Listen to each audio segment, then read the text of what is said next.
Test, test, test. Oh, we are back. Can you hear us? I can hear you. I don't know about them. I'm okay. We Okay, but we yeah, knew that was going to happen, didn't we? And I didn't yeah. check it. I didn't Right. check. A Windows update happened, and once again, all of the I don't know why your audio settings always have to be nuked on Windows updates. I don't get it, Windows. Microsoft are a nightmare, aren't they? Worse than the other mob, Apple. That's why you have They're just- engineers. So engineers know that and they check that, but not me. Not me. I just started a stream without it. Well, you just, Good morning, everybody. It's Guido coming at you with the coffee talk from the left side of the Atlantic. and it's Pilgrim from the correct side of the Atlantic with a cup of nothing, but advertising the Tank Museum. Oh, there you go. A cup of tea, advertising Miserable Mondays for Guido. Excellent. Excellent. Well, how's everybody doing? Make sure you get in there and check your settings for your Windows update. Wow. Check Yeah, no, those settings. I've got a French roast, so it's quite nice, actually. And I've got my backup cup. So I've got my one Right. cup. Yeah. Okay. Well, my backup cup's there. Look, that's my old granddad. Granddad cup. Ah, excellent. There you go. Yeah. There you go. Yeah, we got some. Granddad's birthday next weekend. Yeah. I've just had to remortgage the house to buy her what she wants. A pony. 5 years old. She wants a pony. Of course, no, that's yeah. not happening. A pony, a paddock, a barn. yeah. Somebody to look after the pony. Someone to look after it, a bit of land for it to run around, the food, the medicine, the vet bills. Yeah, it ain't happening. The shoeing. What else? What else goes on with horses? There has to be more. You've got to feed them as well. You've got to give them hay and stuff like that, haven't you? You know what I mean? I mean, there has to be more than even that. And my dad had a horse, and I know a little bit about it, not much. All right, guys. Channel news. So what's going on with the channel? We've got the 100 Battle Challenge ongoing. I just finished the 846. Yeah, bet that was fun. So glad to be done with that thing. I didn't even mark it. I just sort of was driving around at the end. I'm like, please just be done with this thing. Just running a battle just to get the numbers up. It's definitely in the running for worst tier 6 light tank. Right. It just doesn't have anything going for it. And I ran a turbo on it just to make it not as sluggish, which didn't really make it. I mean, I remember when I put it on, I could tell the difference, but by the time I was done, I'm like, this thing is still sluggish. Terrible, isn't it? It is. Next stream. Some out there like that. Yeah. Next stream should be Monday, guys, for the stack up in the afternoon, and I think it's Wednesday for my regular stream. I believe that's my day off. As always, subject to change, and I will stream earlier if I get some time. Probably not, though, because we're kind of busy again. And that's it for the channel news. Anything else to add, Pilgrim, channel news-wise? No, I think we covered it. I was quite interesting to see you get rid of that latest 100 battle challenge. So Yeah. thankfully you can sit back, rest on your laurels, and know that you've never 3-marked it. What's a laurel, anyway? What is that? On your laurels, it's the I know what the term means, but what actually what is... actually is a laurel. Rest on your laurels. Do you know, that's a good question. I'm going to research that. In fact, I tell you what, that's a question for the competition. What is a laurel and what's it used for? That's for 500 gold at the end. There you go. You've got all of this. You said you weren't going to do a competition. Well, I'll do it because I think that's a good thing to do. You just changed your mind. Artillery bugs, 31. Thanks, man. I did not realize you were military history visualized, dude. Holy cow. Oh, cool. Right on. Welcome. Cool. Welcome.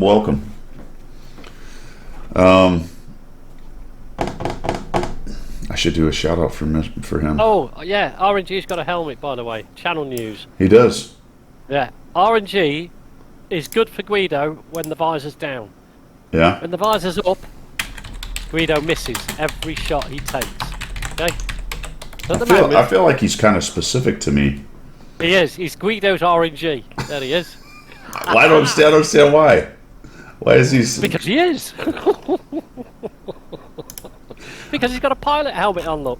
Why am I not subscribed to military history visualized? I am now. I'll tell you that much. Huh? Cool. You didn't make it to Con yet. Oh man. All right, here, guys. There is the YouTube site or YouTube channel or whatever for military history visualized. Good stuff. Check it out. I know I've seen a lot. I just didn't realize I wasn't subbed. I am subbed now, though. Met him out at Conneaut 3 years ago. Yeah, it was Cognac was. God, it was 3 years ago. What the heck? Yeah, I know. Well, we've had COVID in between, haven't we? That sort of messed everything up. Well, that summer was 18, and that fall was when the Cat 5 hit us. Yeah, that's right. Yeah. And then for me, it's been chaos ever since. But holy cow! So, welcome to the channel, man. And thank you very much for the sub. Very awesome. Much appreciated. I think it was 2018, man. I'm pretty sure. Or was it 2019? Maybe it was. Maybe you're right. Yeah, it's 2021 now, isn't it? So it was 2019. Maybe it was. Yeah, maybe that was the first thing I did after the hurricane. Yeah, you could be right. Yep. So, all right, 2 years. It was. You had the hurricane, then you did Cognac afterwards. I remember that. Is that right? Okay, good. Yeah, Excellent. I do remember that now. Excellent. Excellent. That's what happens when you get old. Yeah. I didn't know that because I've got it written down somewhere. What were we talking about? I don't know. It wasn't tanked.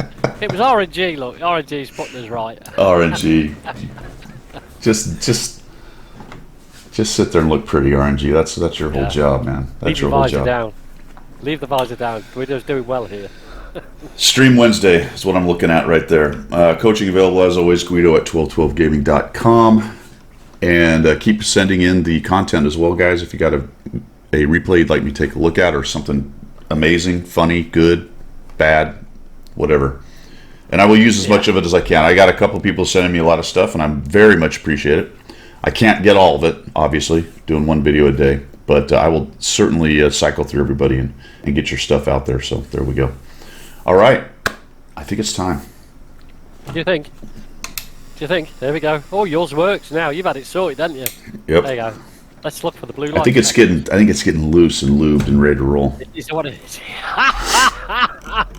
Said the actress to the bishop. Just for the record, that's where your mind went, not mine. Yeah, exactly. All right. I am of an age. Go there. Mm-hmm. All right. Look at that smooth transition. Smooth transition into the garage. ORM Aquino. ORM Aquino. I'm going to actually type it down. ORMA, isn't it? Is it? Oh, yeah. ORM Aquino. Aquino Tank Festival is going on. We actually had a question, but I tried to look up but couldn't. I didn't have enough time to delve deep enough. Is the Tank Museum in Bovington, how do you say it? Bovington. Yeah, is the Tank Museum in Bovington related to Aquino? Are they the same foundation? Because they're Tank Fests.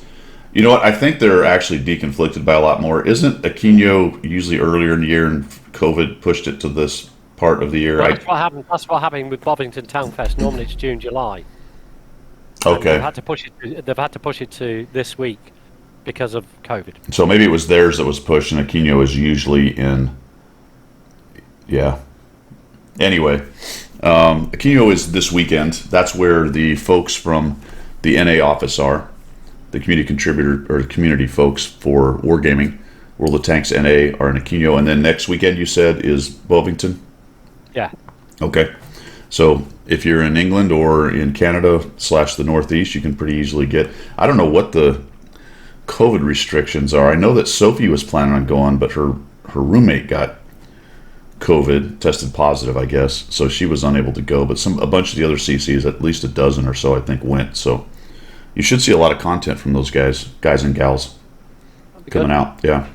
That being said, this afternoon, I don't know when it starts exactly, but they're doing a live stream, and there's a lot of goodies. And as a matter of fact, we'll get to it in a minute, but I think there's actually a Type 59 as one of the ultra rare drops or whatever they call them, and another premium tank, I think. So possibility of getting a Type 59. Oh. And there's other little goodies. There's the guaranteed, goodies to go along. So make sure you turn that on, and you want to watch it, but let's just say you weren't able to. Right? You turn it on, you'd make sure the sound's up a little bit, and you go about your business. Yeah, because you get Twitch drops, don't you? Is that not connected to it? Twitch drop. That's what it is. Twitch drops. Yeah. Oh, yeah. Right. Sorry. A laurel is an honor. There you go. Okay. Wait. So I got that. That I know. So resting on your laurels What? is you've done something amazing to get an achievement, and you rest back on the achievement. What is it But physically? Is it a laurel wreath? Is it a plant? Was a laurel a plant? Because if you see I mean, various like metals and things, milted, they always have that kind of leafy laurel looking. wreath. Is that a laurel? That little Laurel wreath. dude around there. Yeah. So if you rest on it, you actually sit on those laurels, don't you? Yeah. We could go somewhere with it. Yeah. It's an honour, a recognition of achievement. Honour spelt with a U, by the way, Wayne, not without the U. Artillery bugs got it for us. Mountain laurel, poisonous if eaten. Right. Okay, but don't eat it. So then. rest Don't on eat it. laurel. Rest on it. Take a little rest on it, and just chill out on all the many laurels you have. But do not reach over and start chewing on it. Don't floss your teeth with one. Perhaps. No. Did you know Not the that? thing to do. Did you know that at one time, apparently, almonds were poisonous? Were they? Yeah. How then? The non-poisonous ones were selected as horticulturists do and farmers and whatnot. Yeah. Selecting for the biggest one, the best one, the most robust one, all that good stuff. Essentially, they were selected over the years until the ones obviously that we are not poisonous. Is it not? Who's the guy that figured out which one wasn't poisonous? Well, that's it. Who's doing the tasting? Yeah. But it's cyanide that you get from almonds, isn't it? I don't know. Am I wrong? Anyway, but yeah, who was the guy? Okay, yeah, that's poisonous. Don't grow that one. Yeah, that one's all right. Grow that one. And that's probably simplifying it greatly, but I read that in a book once. But you can go back and you can like, how did we figure out back in the Stone Age, in the caveman days, which was poisonous plants and which wasn't? Was it like Ugg and his brother Hug go round munching stuff again, and then when one of them keeled over dead, they went, "Yeah, don't eat that shit. Eat this one." You know what else is? You know what else is poisonous? Oh gosh, I don't know. Cauliflower. And Brussels sprouts, apparently. Yeah. Do not eat Yeah. either one of those. They're not good for you. No, they're poisonous. They're bad for the body in a long way. Yeah, there is cyanide in most seeds. Not very much, but you can eventually get it out of there. Are we teaching people how to make poison to kill people off? Yeah. The brave man that first ate an oyster. Yeah, right? Yeah. This has always Yeah, fascinated me. Yeah. Tangent number one of many. Yeah. Who on earth went, "I'm going to open the shell and eat that lump of stuff"? Yeah, that looks inside the delicious. shell." And it smells good too. Yeah, that's nice. Smells like the arse of the sea. Let me eat some of that. Yeah. Wayne, Cliffy says they were very hungry. To be yeah. Well, there's something to be said about that. I'm sure Pilgrim has been in those situations as well. In survival Many a time. training. Yeah. Many a time. There is a point at Yeah. which you will be hungry enough to do some things. Yeah, exactly. There was the classic worm omelette, which actually isn't too bad once you get going. But initially the psychological effect is the actual initial doing it and starting it and getting the first mouthful in. But once it starts, you know what I mean, you don't care because you're that bloody hungry. Boiled ants. It's a lot of effort for not much. Yeah. That's the problem with a lot of the insect eating stuff. It's a lot of effort for not a whole lot. Although they are pretty much pure protein, so Well, they're saying that it may be a future food. Insects, because of there are so many of them anyway. They're saying that they may farm insects to create protein, because we're slowly losing the ability to produce the other types of food we eat. don't you think that that's like in the sci-fi context when you get the alien race that comes in and then devours everything on a planet, that starts to make you feel like you've devoured so much on the planet, now you're eating the insects. Yeah, yeah, you Right. Pretty soon we'll have devoured everything on the entire we'll planet. each other Is that a well. sign? Is that like one of the turning point at which humans have become this voracious, aliens? this voracious sci-fi alien that's just eating everything on planet Earth? Yeah. We'll have to be careful though. We don't want to start eating each other because we'll infect it with the zombie disease or something. Well, Yep. There you go. That's how it starts. First insects, then zombies. On this channel, you found out. Straight from insects to zombies. All right, let's get back to tanks. Where the hell were we anyway? Ora Maquino. ORM Yes. Aquino. A Carnarvon Action X is the rental, 3 days. And then some other goodies, standard stuff for Commander AF's missions. Recon mode. Yeah. Yeah, well, you know what? Let's shill first. Hold on, we got to shill first. We're getting out of order I think here. we do. Yeah. Getting totally out of Let's order shill. here. Yeah, let's chill. Where is it? Because I've got something to ask actually about this. Let's go to. Will we go to the premium shop? Pilgrim has a question. I do.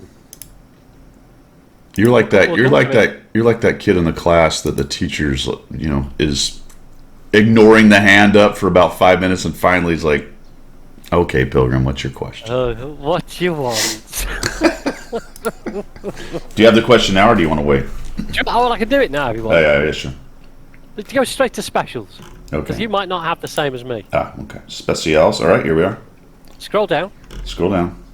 and at the bottom you've got the starter kit. Are you the same as me? Starter kit, Yeah, $9.99. war chest, Yep. and parking pass. Yeah.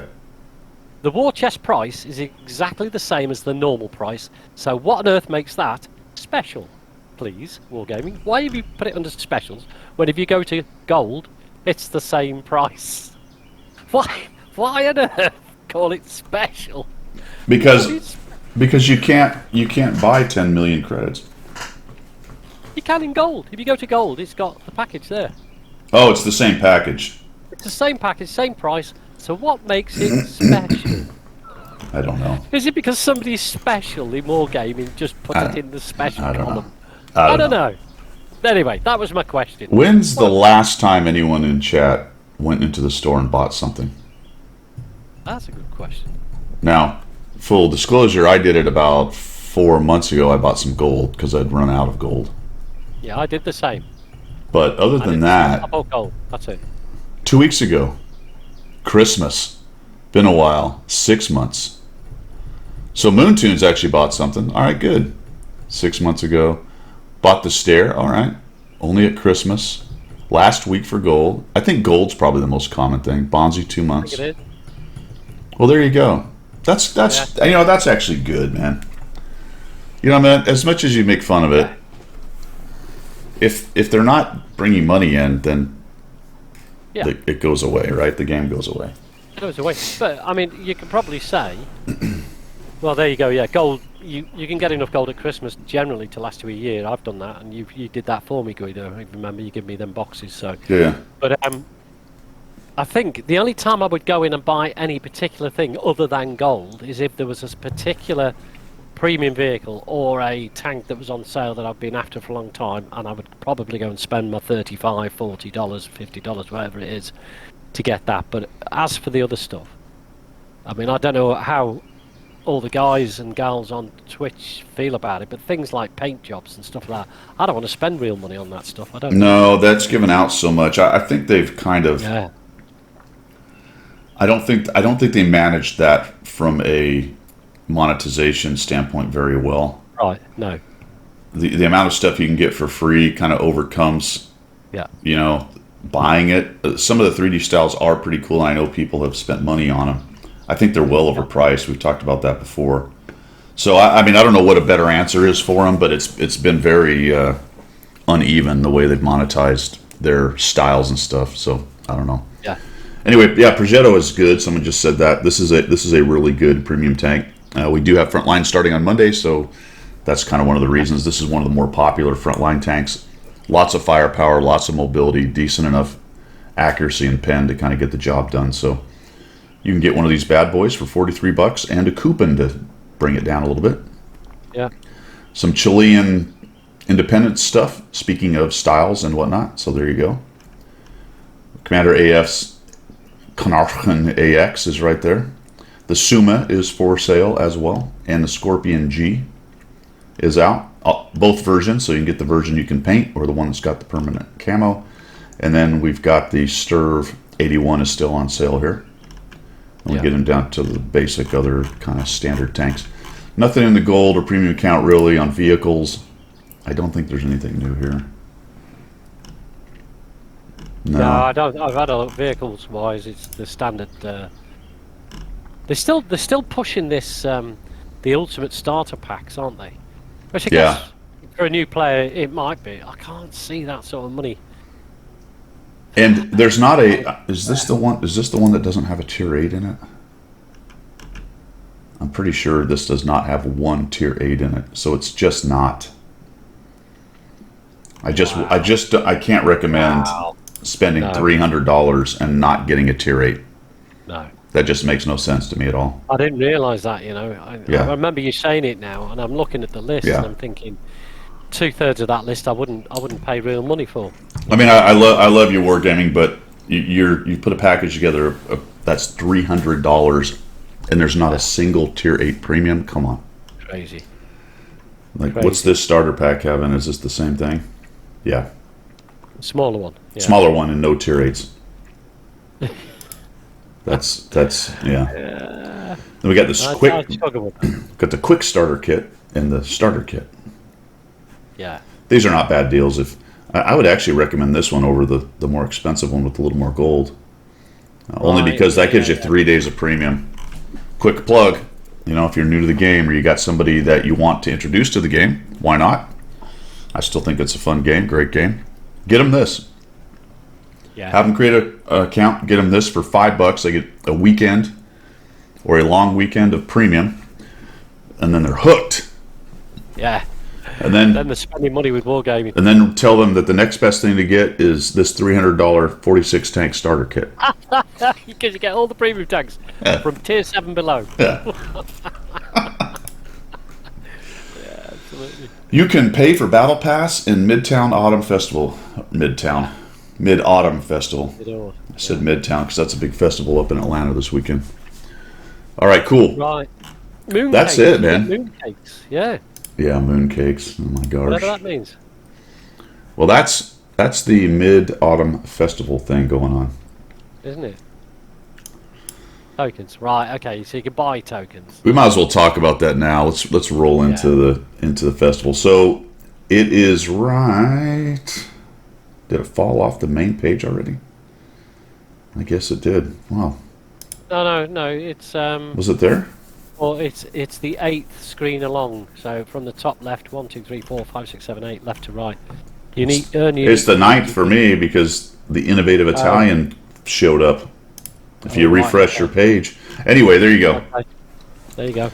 Guys, this is one of those other website things. So if you weren't paying close attention to it, you may have missed the fact that you have to go to the dedicated website. And there's a big button right there. And then, of course, you can, once you get there, you can copy this URL and put it in your favorites or whatever, and then you can go straight to it kind of stuff. Again, it's one of these kind of convoluted website things. You go here. All right. First things first. This is the main. This is the start. The pages you want are down here in the bottom left. Not very obvious. You click on missions. It will tell you all the different missions. You can click on these right here, and it'll tell you what they are. You can also go into the UI. We'll take a look at that real quick. But it will tell you, and I think they're available on days. Here's what I don't know, and if Cliffy's in the house or somebody else, they may know this. If you miss a day, can you do it the next day? I don't know that right now. But they are only unlocked via each day here. So the 20th, the 21st, you get the picture. All the way up to the 25th, and this thing goes to the 25th. So what is today? The 19th. So that must be open on the 19th. Yes, so my 19th one is open. And you get mooncakes. What can you get? What you can get is cleverly under levels. I don't know. I don't know. I don't know why it was named levels. Because it's the levels that you're at, all right? Fine. But this is where the prizes are, under levels. I have unlocked level 1, and there's a certain amount of things you have to do to get another level. And these are the things I can get. We've seen this same concept. This is just a retread, a rebranding of that website from the moon mission thing, the Yuri Gagarin thing.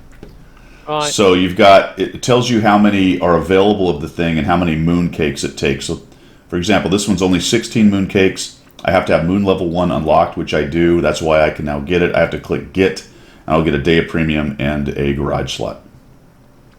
You'll notice this one, moon level 2, it's locked. I have to get to moon level 2. which clicking on it does nothing, and hovering over it does nothing to help you. I currently have, if you look down here, 24 mooncakes. And they are delicious. Yeah. They're delicious with coffee. Well, I haven't got any at all. Yeah, I got no mooncakes. That's why I can't get anything. I've unlocked level 1, but it goes, do you want to get this? And I go, yes. And then it goes, you don't have enough mooncakes. Go away. You are cakeless, my friend. I'm cakeless. Cakeless. Yes. I've got pudding, I've got tea, but I don't have cake. Imagine if you could have cake with your pudding and tea. No, I don't want to imagine that. At least cake is sort of closer than pudding, because that could be construed as a scone. Yeah. Yeah, I could go with that. I could probably live with that if wargaming changed pudding, tea and cakes, to cake. Yeah, or even tea and scones. Yeah, I can live with that. No problem at all. So you can make tea in the vehicle. Can you make a scone, or is there no little oven, or how do you make a scone? They've got a boiling vessel. You can do anything in the boiling vessel. We do all sorts of that stuff. So your boiling vessel has an inner sleeve with a handle. Yeah. So the inner sleeve is what holds the water, and the boiling vessel itself is the heating element. So you can take that inner sleeve out. You can put your ingredients to make scones and warm it up in the boiling vessel if you need to warm it up, and then you get the dough, and you know what I mean. But you don't have an infrared. You don't have fire, if you like, so you can't brown things off.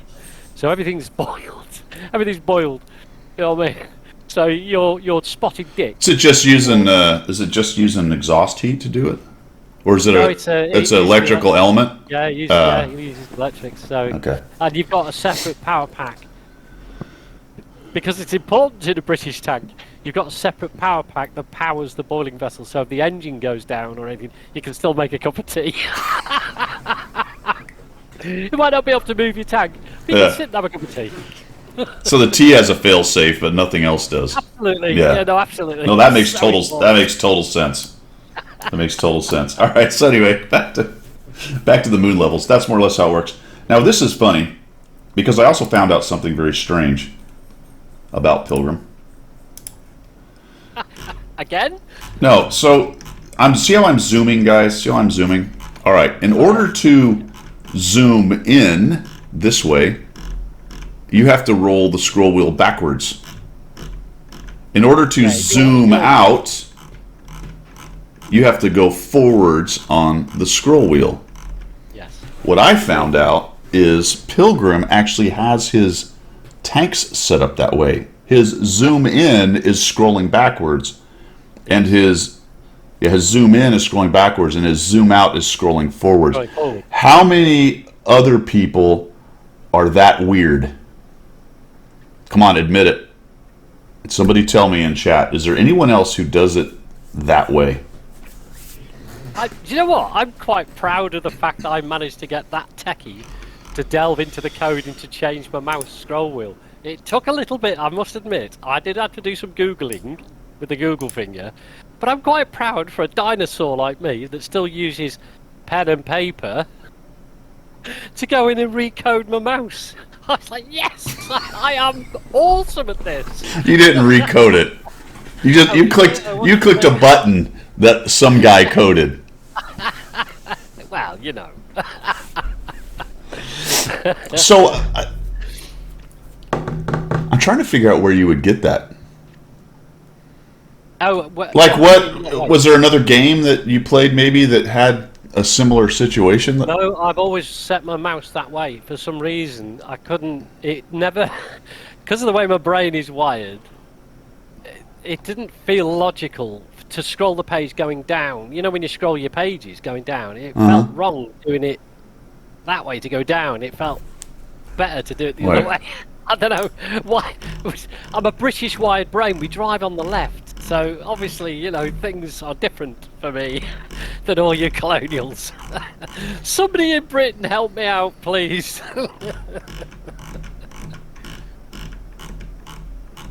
So, I mean, you're scrolling down a page. I'm scrolling backwards, and it's going down the page, and I scroll upwards. Well, I scroll forwards to go down. So, yeah.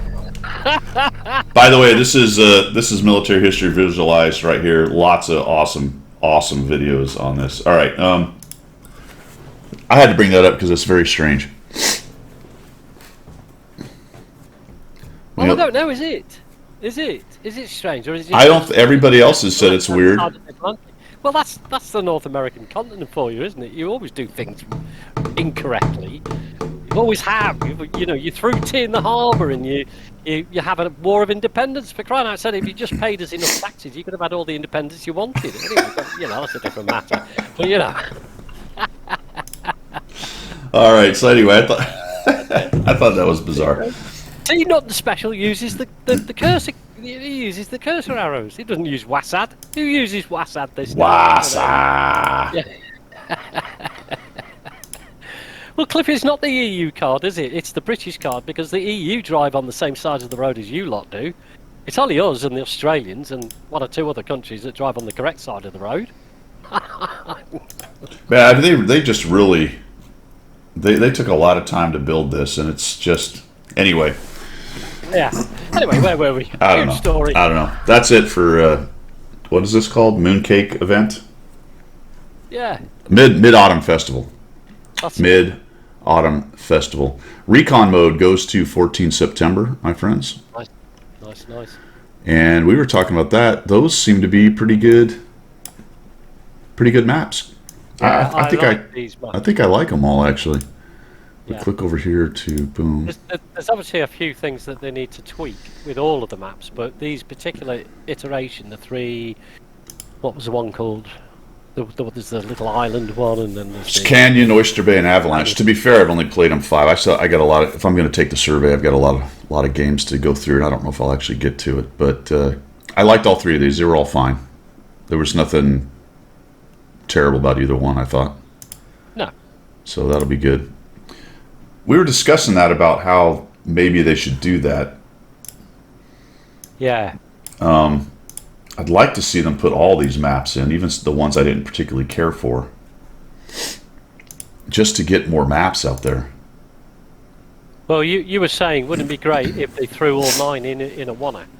Big update, throw 9 maps in, but they're obviously not going to do that. No, they'll bleed them over time so they can go, hey, look at us, we're adding content constantly, even though that's what should have been happening for the last 9 years. Absolutely. How far do you think we are away from those maps actually coming into the game? Do you think we are months, a year, 18 months away? Some seemed more complete than others. Some of the I'm going to say graphics. I can't think of the word I'm looking for. Some of the graphics don't look pretty simple. The rendering or whatever is not the rendering. That's the word I'm looking for. Some of them don't seem quite done. They seem very plain Jane. Others seem to be a little bit more realized and finished. But all the little bits and bobs they put everywhere, fences and carts and shacks and crap all over the place. Yeah. None of those maps seem to have all that garbage on it yet. All the little things you knock down as you drive around and all that kind of crap. Frankly, I don't really care. I don't need those things. You could put them all in the way they are and it wouldn't bother me. No, it's more about, it's not the, what's the word, aesthetics. It's more about the actual gameplay the map creates for me.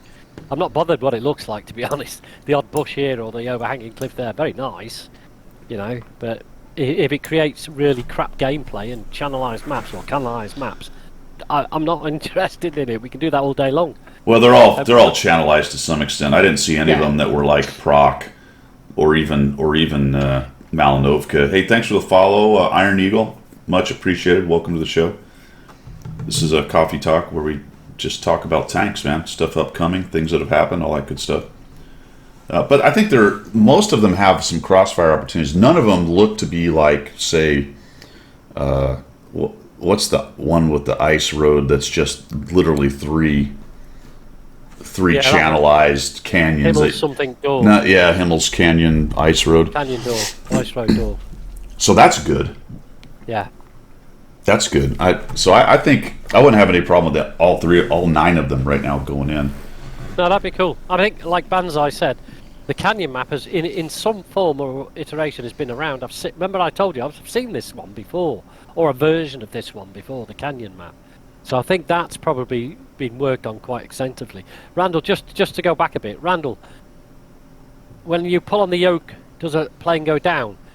In my life, I've never flown a plane, so I can't actually answer that question. So I'm assuming, in my life, yes, it would. So, anyway, to move on from that, Canyon map. I like that map. I think it's quite cool. Some people do reverse their joysticks for a more arcade feel, but that I can't do that. I mean, I have to. If I pull back on the stick, it has to climb. If I push forward, it has to nose down. I mean, that's the way the stick works. Slash yoke. See, that sort of works for me, thinking about it, but it doesn't with my mouse wheel. Isn't that odd? Now I think about it, if you're in an aircraft you want to go down, you push your joystick forward. That actually works for me in my head. But in my head with the mouse, it has to be the other way. I don't know. That's crazy, man. That's pretty awesome though. That's pretty awesome. Yeah. Holy cow. When Microsoft does an update and stuff like that, occasionally it kicks it back to its original settings. And I have an absolute nightmare. I would imagine so. Oh, yeah. you went into your Windows settings? Oh yeah, no, I went into my actual computer settings. Oh, so not in the game, because I think most games will allow you to do it as well. I don't know if the game will do it. I don't think this one does. I don't. If it does, I don't remember seeing it. Oh yeah, absolutely. It'll go back to defaults on occasion. Yeah, 100%. Yeah, and I've gone into game not knowing that, and I'm trying to zoom in, and I've zoomed out, and I've gone no. That's my excuse for failing all the time. So you have a stubborn resistance to the right way. Well, let's not call it the right way. Let's call it the alternative way, shall we? All right. Where were we? What were we talking about? We were talking about the maps. Yeah, maps are all good. Recon mode goes to September. Nope. I don't know. It's another 3 days. Is that what it says? 23rd. September 23rd. 23rd, yeah. September 23rd. We did talk about Twitch drops for Aquino. Make sure you're watching that. Yeah, let me see if I can find where that was. Because there's actually some pretty good. On the website. I think it is, yeah. If I can get my back arrow to work. Come on. Let's see. Grab Twitch drops during Tank Fest Online. There we go. We have some pretty good stuff. 60 minutes. I think it's all guaranteed. Yeah, they're all guaranteed. So you will get them. And it takes 3 hours. So in 60 minutes, you'll get all these emblems and some kits. And at 120 minutes, you will get some ×5s, decals, a garage slot, personal reserves. And at 180, you will get one of these three things. You can expect the 3 days of premium, I think. Didn't last time I thought they advertised the percentage chance. I know they have to do that on EU, right? Yeah, they have to. They have to tell you what your chances of winning is by law. It is starting at 9 Central, so correct, an hour and a half. Yeah. Slightly under. Yep. So make sure you go there, guys. Sparky, what's happening? For those of you who may be older or not do the, all you do the Twitch thing because you watch me, so I'm sure there's nobody watching who doesn't know. However, just click here in an hour and a half, start up the stream, make sure your sound is up, and if you don't want to watch it, just let it run for 3 hours on your computer. And come on, Cliffy, you're killing me. Yeah. It's a thing you get in your eye. Yeah. You know when it's a little thing you get. It's like a tick, but it's called a twitch. On the off chance somebody in here doesn't know that, of course you're all watching on Twitch, which is what Cliffy's kicking my ass about. Anyway, that's how you do it. That's how we do it. Yeah, no, that'd be cool. That's the old Tank Fest. Bless. Join Wargaming's only Richard the Challenger Cutland alongside Richard Smith. Huh. Oh, right, okay. So, is there a list of which CCs are going to be there? Should we go? Should we watch Tank Fest online? Let's have a look. I'll click the button now. In the interests of science. No, there's no. Wait. No. How do I get. No. Alright, so there you go. No, it's not telling us. Yeah, Meldeeth, you definitely. So, you have to. My understanding is it has to be above turned off. But it doesn't have to be up, or you can turn down if you have a auxiliary volume on your. I have a little volume control here for everything, so there's lots of ways to do it. but it needs to be on the website. There's a little slide bar in the bottom left, I think it is, and that has to be on. You can't have the little X going, which is interesting that they know that. All right. That is Tank Fest at Aquino. We talked about Frontline starting tomorrow. No, we didn't. Frontline is starting tomorrow. We didn't talk about it. So Frontline's back. Frontline is back. What's the point? Oh, we've frozen Pilgrim again. Oh, Pilgrim changed his Pilgrim. Pilgrim got out of Discord as the main monitor. Went over to his web page and locked himself up. He's back. All right, awesome. I'm back, yeah. But I think it was Discord, actually. I think when you get out of Discord as your main thing and go over to your web page, to your browser, for some reason your Discord locks up. Yeah. Your system might not be able to do everything at once. I don't know. Bloody potatoes. Frontline has some changes, by the way, guys. I didn't notice this until this morning while I was looking at it. Some small things. There's some performance issues fixed with messaging and things, but they changed some of the combat reserves. The airstrike number of bombs have been reduced, but their burst radius has been increased. Okay. Right. Cooldown reduced by 10 seconds. The interval between shells and the artillery strike has been decreased. So these two things have been actually made better. That's what you needed. Yeah. Minefield has been reduced in duration. Oh, I guess it was effective. I don't even remember ever getting hit by the minefield.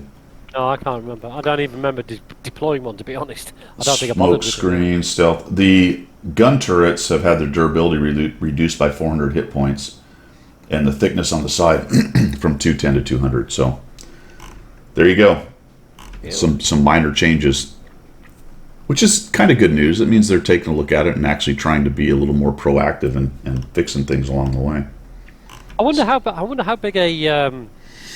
I mean, because it's a business, it's all about the money. So that's the question. I wonder how lucrative or how much they make out of Frontlines as a mode. They must have those figures. That's why they spend time making it work nice, properly, whatever. Yeah, I think they probably did better when they were when there was actual tanks to get and good stuff as far as prizing goes. We talked about that several weeks ago. Yeah.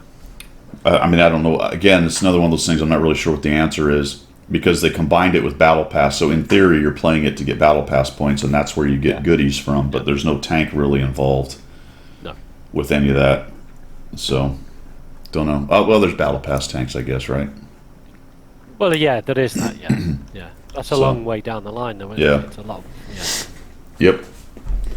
All right. What else we got? We got mid-autumn. Let's jump into the UI and see what we got here. I think we talked about most of the stuff. Yeah, well, I mean, we covered common test being the Chinese tank rebalancing and so on, medium and heavies. I think we've covered that all bit, haven't we? Got the ranked battle stuff and the discount stuff. Here's the Mid-Autumn Festival, so you can see the missions in your UI. If you don't want to fight through the website, then this has them spelled out for you, so it's a little bit easier to see what you're doing right here as far as missions go. Summer Vibes is the Twitch Prime stuff, or Amazon Prime, Twitch Prime, whatever you want to call it. Prime Gaming, that's it.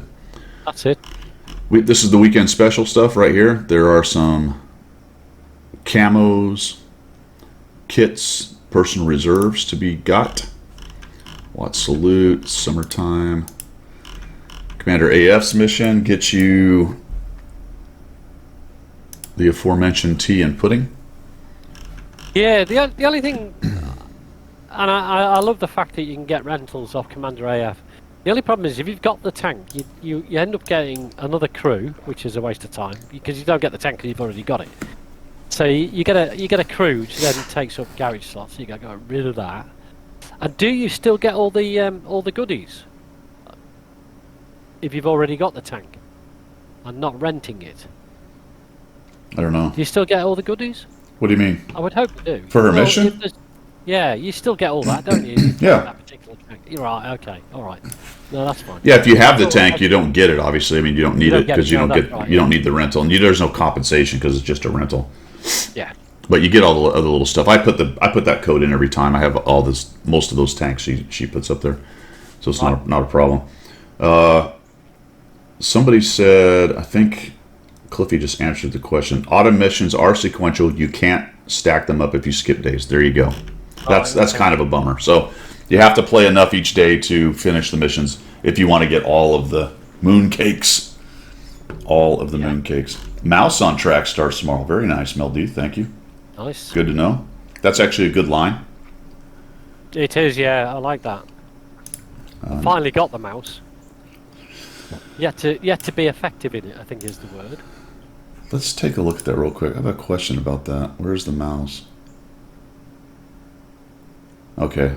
It's kind of its own line the whole way through. All right, that makes sense. All right, cool. So Malshin 100. I'll tell you what, that 100-01, that's a really good heavy. Oh, wait a minute. So Cliffy, they're still there, so you can catch up. Wait a minute. So that's the opposite of what I thought. Is it really? They're still there though, so you can catch up. Okay, so you wait a minute. That's two opposite things if I'm reading that right. Because we're what, day 3 into it, and I was looking. I thought, well, Oh, okay. When he says stack up, he means do them at the same time. It will do the furthest one down first, and then the next one. So yes, all right. So you could wait to the end and do them all in one day. I don't know. I don't know if anyone has that much time because it's probably going to take quite a bit. But okay, that's good to know. Good. So if you miss a day, it doesn't matter. If you have enough time to play, you can catch up. All right. Cool.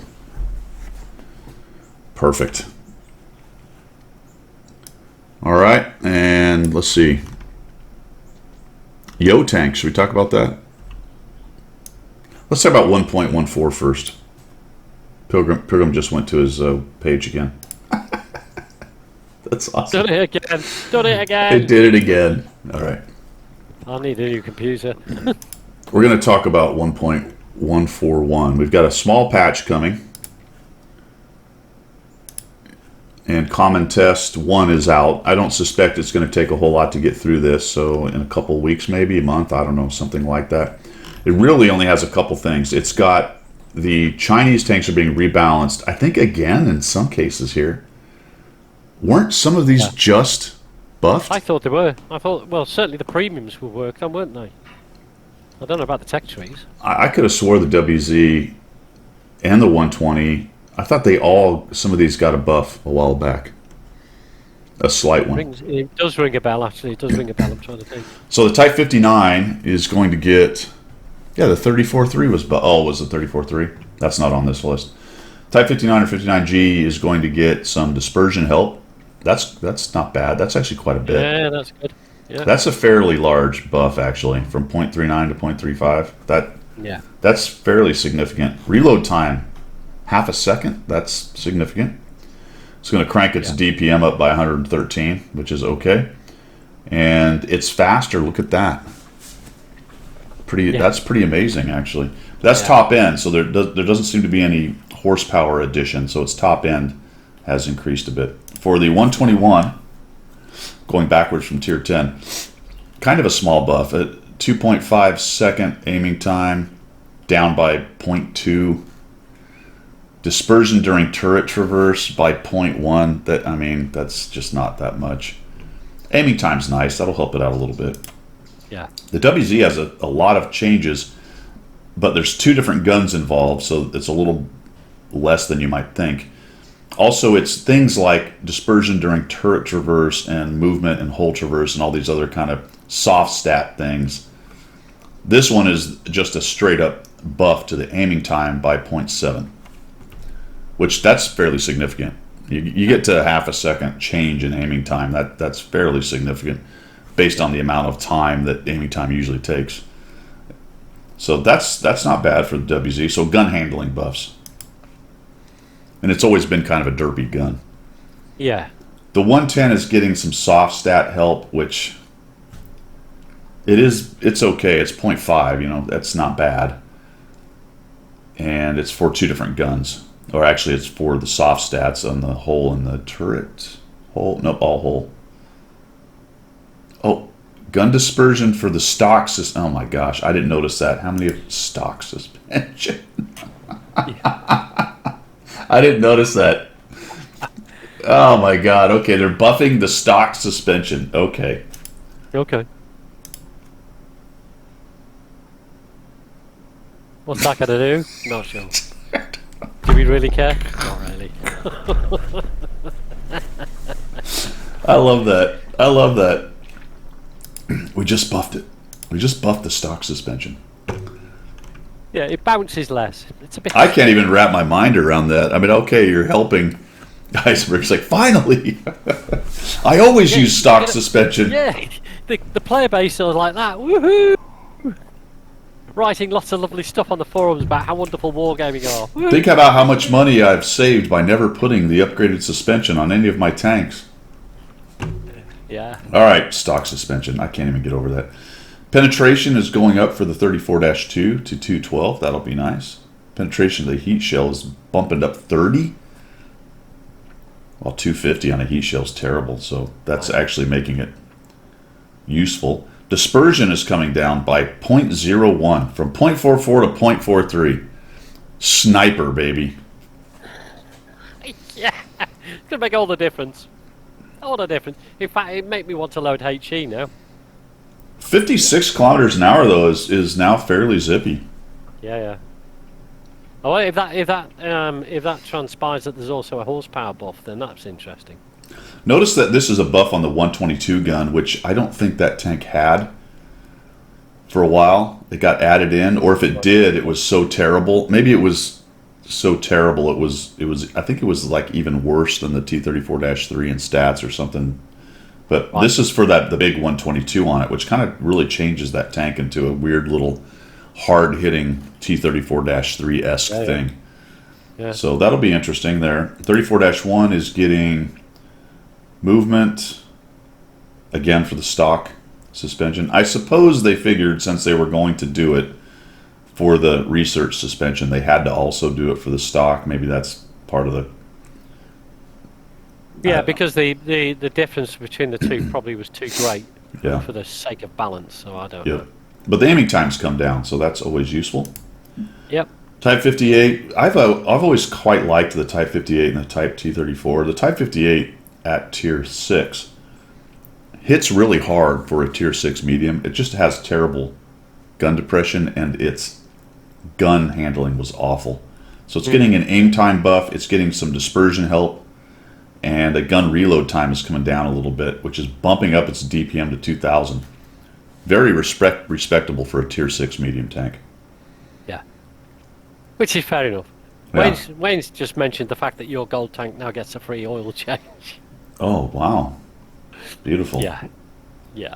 A bit more shiny, and it gets an oil change. That'll be a consumable soon. Yeah. Oil change. What's that going to give you in the way of benefit? I don't know. Would that give you a smoother running engine?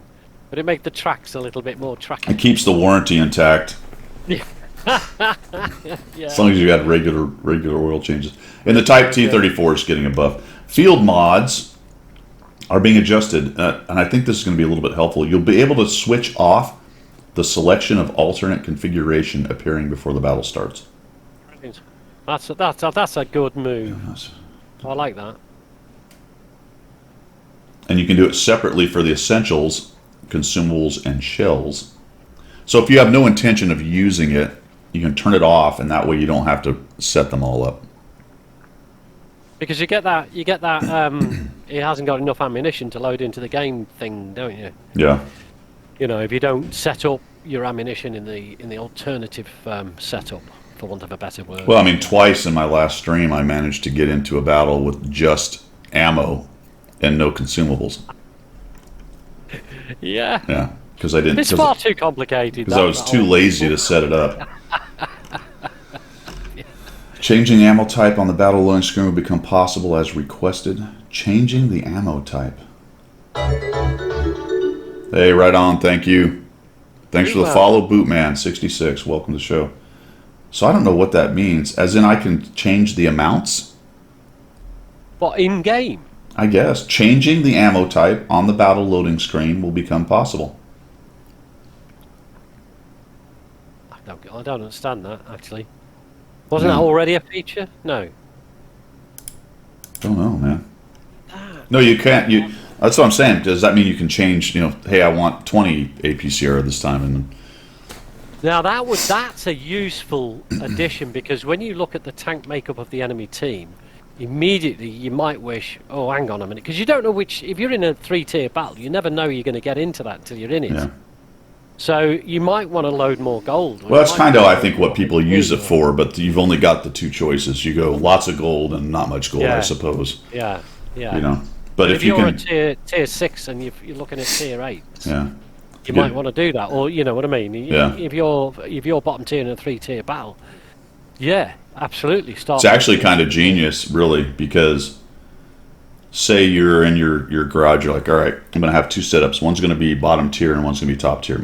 And you go, all right, my bottom tier, I'm going to carry more gold, so you'll put a few extra in there or whatever, because you want to, be frugal or whatever. It's genius that when the battle comes up and you are in the heat of the moment and you look at it and go, holy cow, I'm bottom tier and I got a lot of armor. You might just slide that premium thing all the way over, and now you're just spamming more premium, and Wargaming's like, thank you very much. Yes, thank you. Genius idea. Oh, yeah. So there you go. Hey. Tactical roles of tier 6 to 8 specified in field modification will now be reflected on the World of Tanks portal, including player profiles, Tankopedia, and Hall of Fame. You will be able to apply vehicle role. Oh, see, they love the vehicle role, man. They are so all in on the vehicle role. They're like, this is such a genius move on our part. Somebody has sold that idea to them. Somebody's gone, hey, this is a great idea. So what they've done is they've spent time to upgrade the Hall of Fame that you can filter, yet the new tanks for about the last 6 months are still not in the Hall of Fame. Absolutely. There you go. Absolutely. Which is absolutely Cliffy. It's still in beta. Yeah. That's the point, isn't it? Which it's been in beta. They literally have it might even be last Christmas that there's tanks that aren't in there. I don't know. I'm not even sure the Basante is in there right now. if I'm honest, let's find out. I'm going to find out if the Basante is in there. Should we have a look? Hall of Fame. Of course, first you have to click on it, and for me, it worked. Well, there you go. Vehicle search. No, not for me. No, I've got to go back and click out and click back in again. Of course. Italy, tier 8. Nope. Didn't think so. The Basante, almost a year ago, the Basante is still not in the Hall of Fame. But by golly, they've gone in and they're going to add a filter so you can filter out for tank rolls. That's just weird. I love it. I actually love it. That is so stupid. Yeah. I mean, fine, do your filter thing. Do you realize you have tanks from almost a year ago that aren't in the Hall of Fame? It's been, as I think Cliffy or whoever it was said, it's been beta for 10 years, whatever long the thing's been in there. Yeah. That's incredible. All right, so there you go. There you have it, my friends. 1.14.1. Small patch.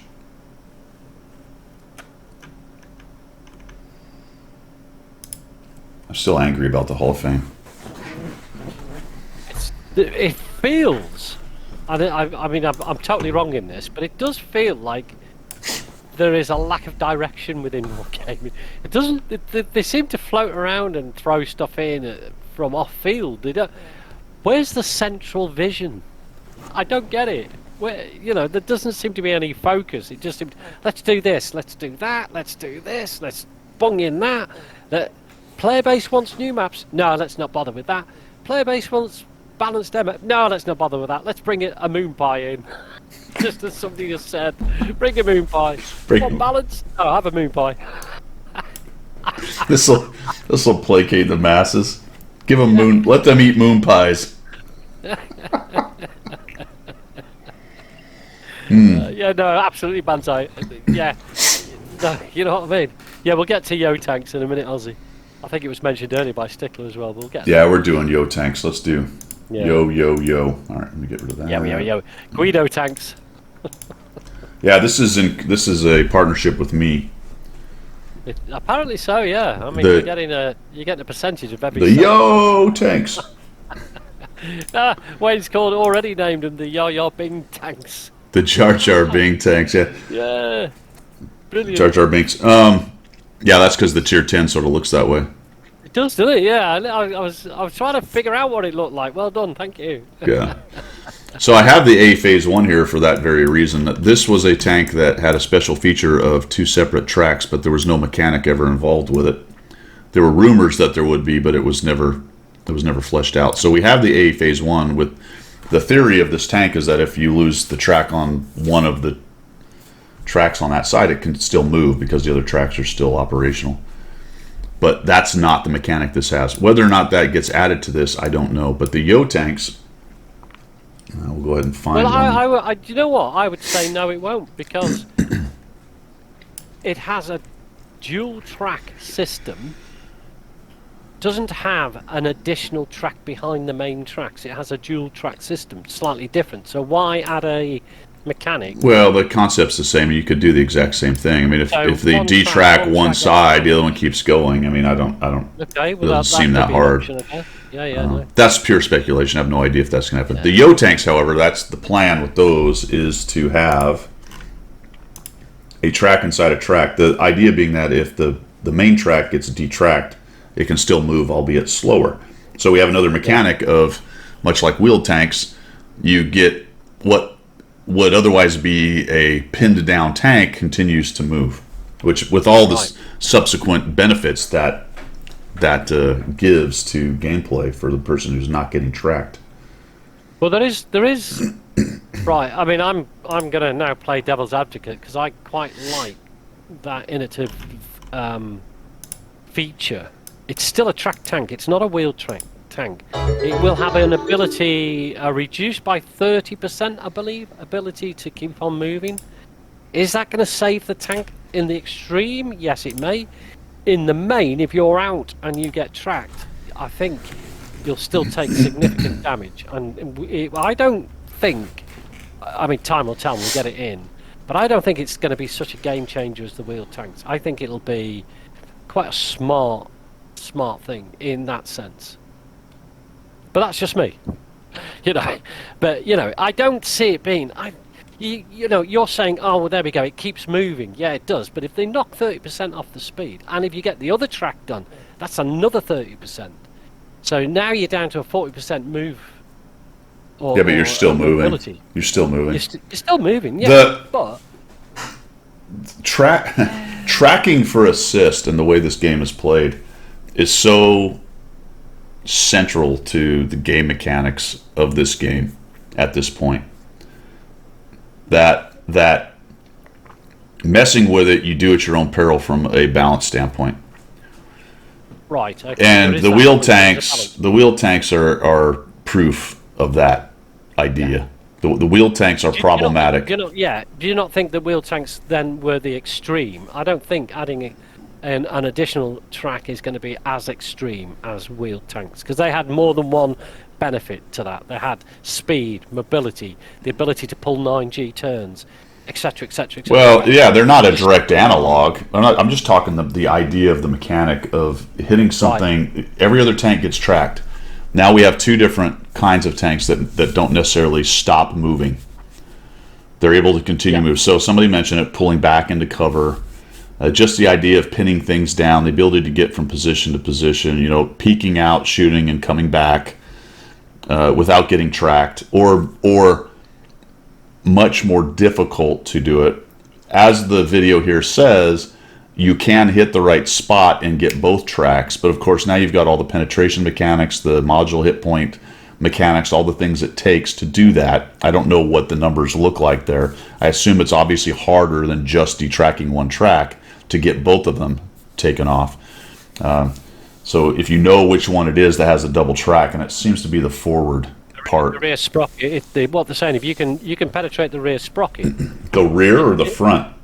No, the rear sprocket. If you penetrate the rear sprocket, it goes through to the second track, and you can take both tracks out. Also, you can fire from the very front and make the shell travel along the top of the track, doing damage along the track and hitting the second track.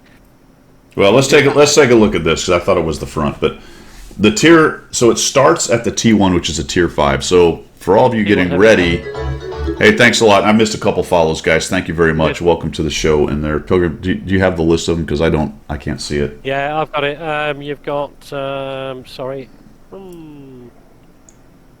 I'll have to go back a bit. Okay. Gator bait. Jimmy's in the house. Jimmy's just come in. Gator bait. The Gators did well yesterday. It's too bad they came up short. And then, is it Tim and Hine? Tim and Hine is just Tim and Hine, right on. All right. So at tier 5, the T1, you're going to want to stack up your experience on that. Huge Gator fan, right on. I haven't necessarily been, but that's where my money is going right now. So got to support the cause. They did well, man. They did well. There are no moral victories in football, but they played well. That bodes well for the rest of the year, I think. Tier 6. So this is a transformational. There are no unique mechanics for the Tier 6. It does not have the 2-track system. Yeah. All right, so that's what's going on there. Really goofy looking tanks, by the way. And these are all fake.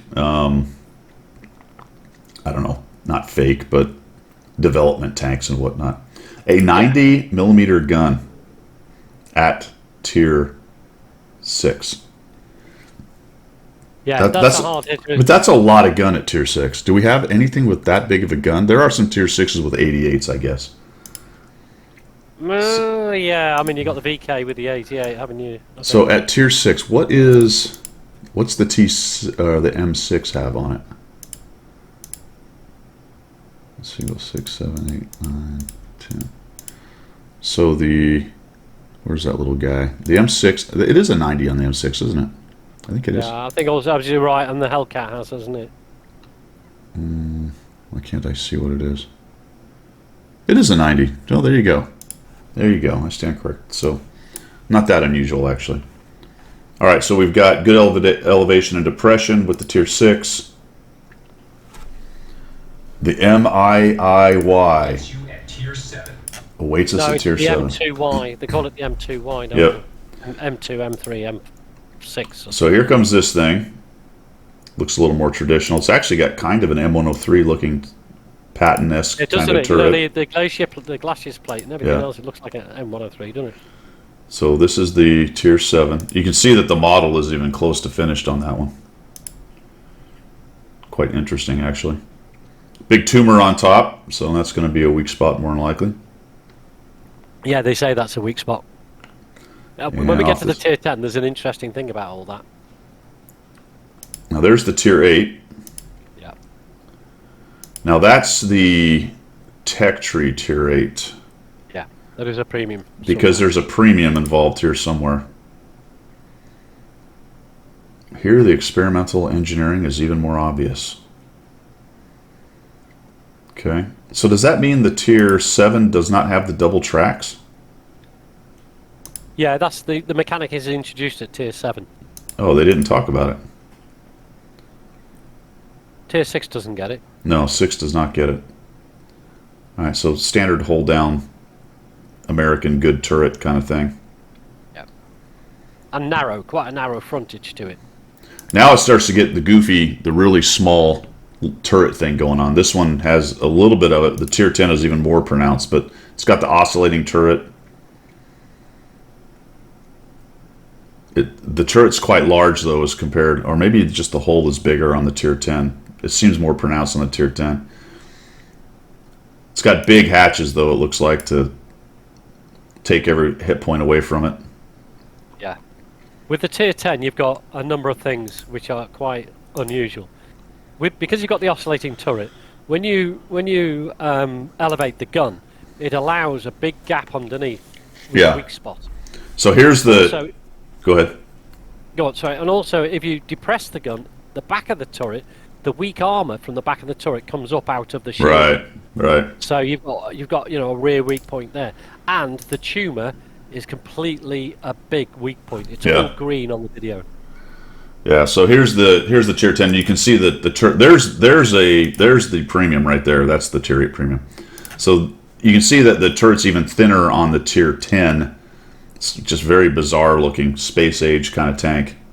Well, they say it's because of the crew configuration. They got one behind the other. They got Right. the gunner, and they got the commander sat behind him. So that's why it looks like Jar Jar Binks right there. Yeah. I wish I could do the voice. That'd be cool. Now the side of it, that's all going to be kind of weakness, obviously right there.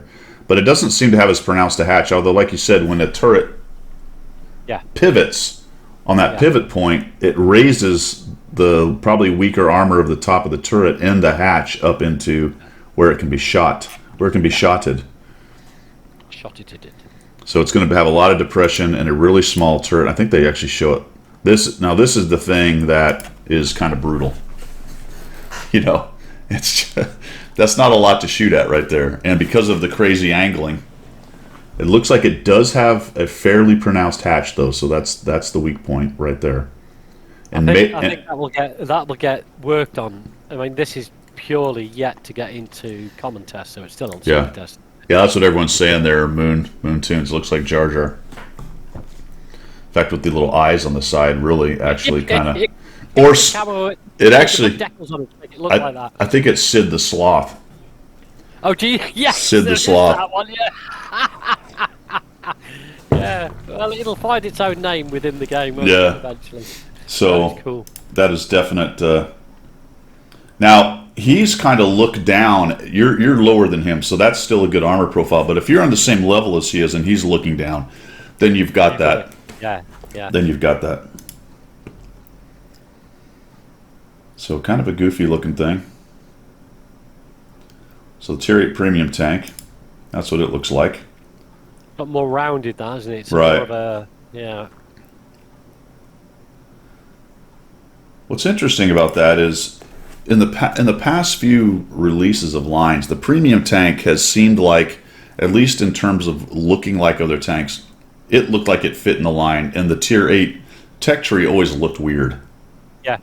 This time, the line fits, and the tier 8 looks a little different, although it has some of the same concepts. Yeah. It's got that rounded front hole like a lot of the American higher tier heavies have, but it's got this very round turret, and the oscillating part is covered inside. Now here's a bizarre part about this. Let's see if we can get I'm going to get this going here. Hold on.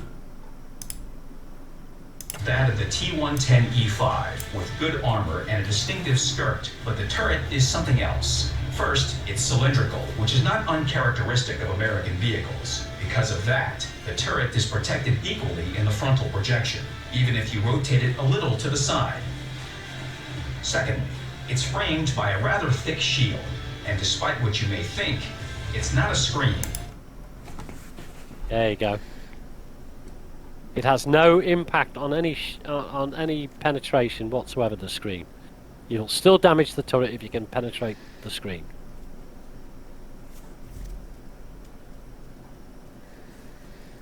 That was almost a SpongeBob moment, wasn't it?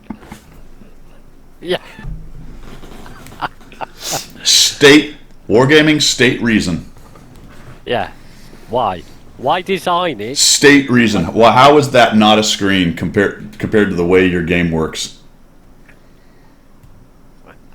Yeah, makes the math easy. Well, it's so all their heat shells that the Russian tanks have don't get screwed. You could say that if you were cynical, or honest, or logical.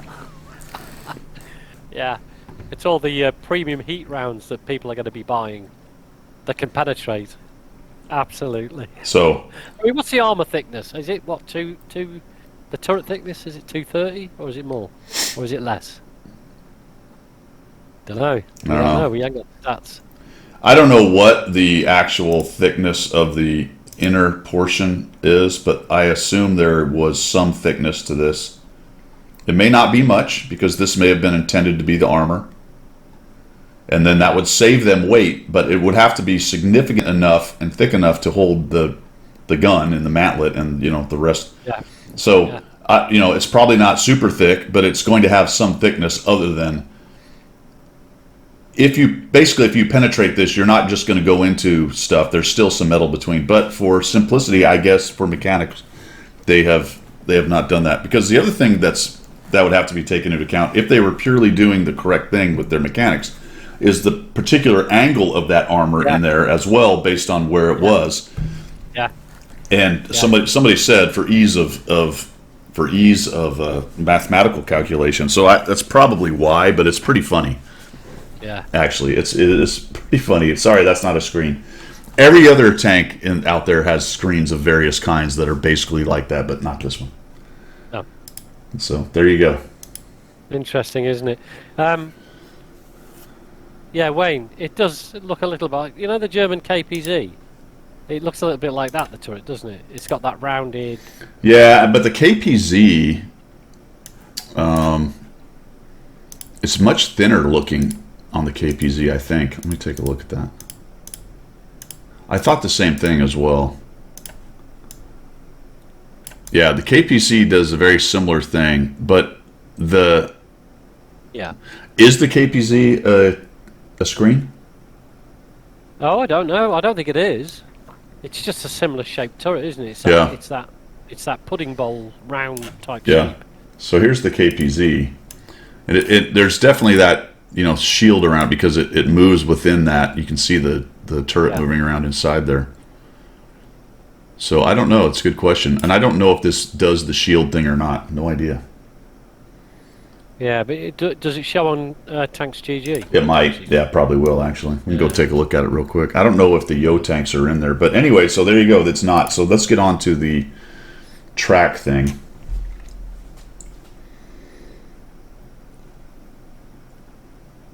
There's your weak point. When it's got 20 degree... right. Not depression, the other one. Yeah, it's showing you there now. 20 degree... It'll go up to 20 degrees, but it leaves that weak point underneath the barrel. Yeah, it'll show you once it brings the barrel up. Now here's the mechanic. Yeah. Here's the mechanic coming up, I think. There you are. Yeah. It's talking about this unique machine. There it is. In battle, it often happens that your track gets destroyed. Well, yeah, that's because it's a main mechanic of the game. Just like that. That guy fixed it quickly. Well, that was a really fast fix. That guy's... Was he running an illegal mod? What the heck? I wish I had that. I don't know if the premium tank has it. Did it say it didn't have it? I didn't catch that. I kind of assumed it did. They have an ace up their sleeve. Or rather, their suspension. Pair of smaller tracks. I think the Tier 8 does. Yeah, I think the Tier 8 Yeah, you're right. It is on the rear. I guess that would make sense. Because they're rear drive. Yep, so it is on the rear. So you are correct there. There it is.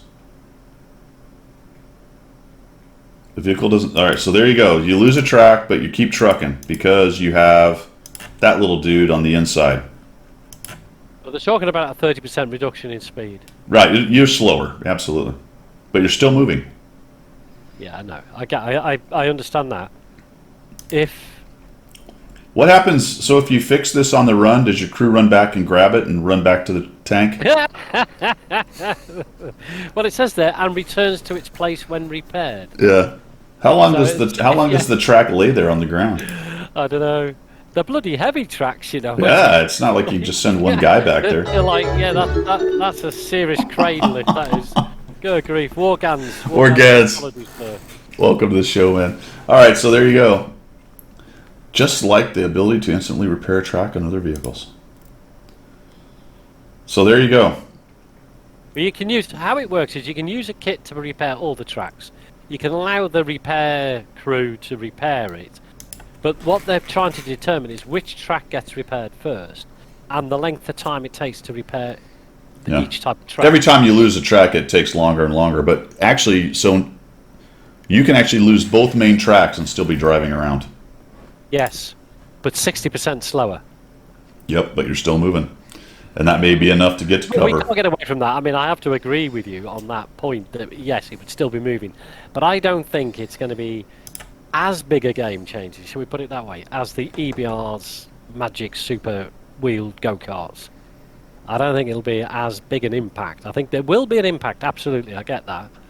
There will be an impact on the game, but I don't think it's going to be this. Well, it's going to be a huge impact, I think, for these tanks You when think? you're brawling with them. Yes, because it's on the rear. Which tracks do you usually detract? The front.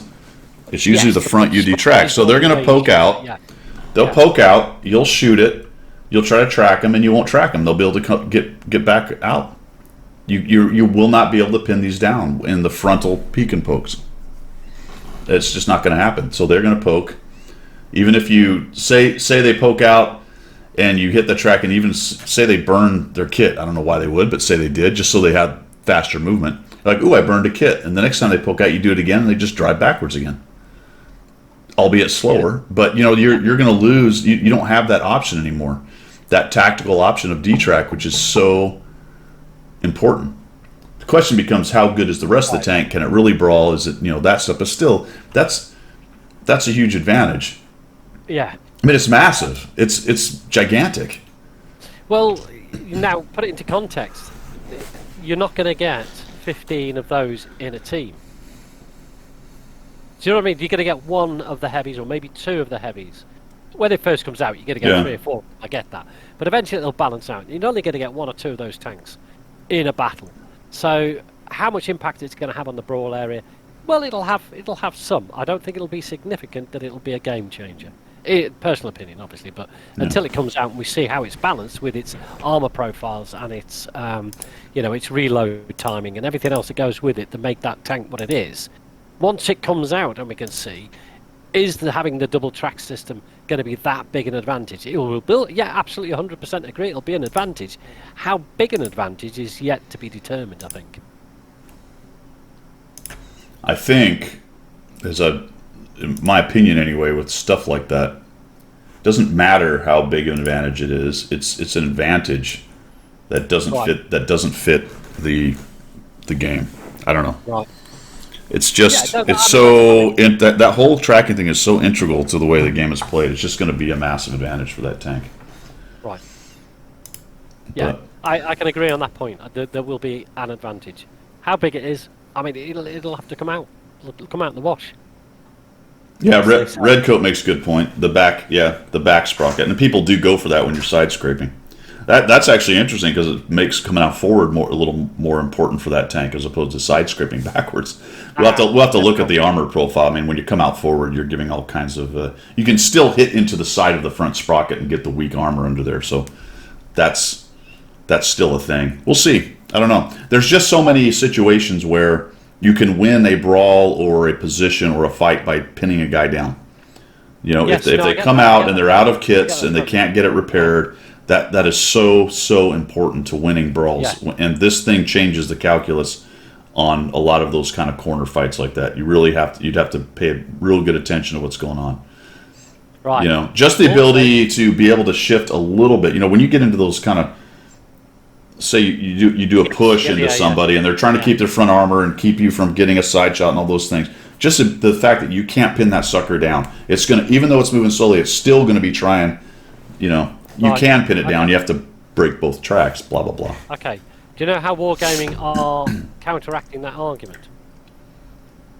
They don't, by not caring. Well, there is that, yes. But also, if you watch the whole thing through, there's your tracks. Okay, there's your tank tracks. That's the front of the tank. They're saying if you shoot the front of the track and the round goes all the way through the top of the track, it'll take the rear track out as well.